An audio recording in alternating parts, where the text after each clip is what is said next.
టమాటాలు పండించాను, నాకు 10 రూపాయలు వచ్చాయి అనుకుంటే నా దగ్గర నుంచి కొని తర్వాత అమ్మే వాడికి 12-15 రూపాయలు వస్తుంది. అక్కడి నుంచి అమ్మే వాళ్ళకి 30 రూపాయలు 35 రూపాయలు వస్తుంది. నేను 6 నెలలు కష్టపడితే నాకు వచ్చేది 10 రూపాయలు. అది సమస్య. పంట పండించే దగ్గర నుంచి మన భోజనం మనం తినే వరకు ఇక్కడ ఎవరికి ఎక్కువ డబ్బులు వస్తున్నాయి? కొని అమ్మే వాళ్ళకండి. అక్కడ మార్పు రావాలంటే ఏం జరగాలి? 2 రకాల మార్పులు జరగాలండి. అంటే ఒకటి, ఈ ఆర్గానిక్ ఫార్మింగ్ చూసుకుంటే ఎక్కడెక్కడ మనకి బిజినెస్ ఆపర్చునిటీస్ ఉన్నాయి? ఆర్గానిక్ ఫుడ్ బిజినెస్ 28% ప్రతి సంవత్సరము పెరుగుతుంది. అంటే ఏ వ్యాపారము పెరగట్లేదు. సో అట్లాంటి ఆప్షన్స్ ఏమేమి ఉంటాయి?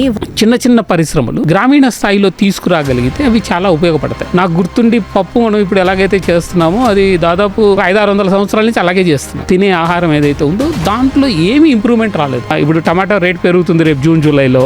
అప్పటికే టమాటో ప్యూరీలు ఇవి కావాలి అనుకుంటే మళ్ళీ చాలా high technology and then high cost. అట్లా కాకుండా చిన్న చిన్న టెక్నాలజీస్ తో చేయగలుగుతామా? న్యూ బిజినెస్ ఆపర్చునిటీస్ అక్కడ ఉన్నాయి. ఈ సూపర్ మార్కెట్లలో లేకపోతే క్విక్ కామర్స్ లో లేవు.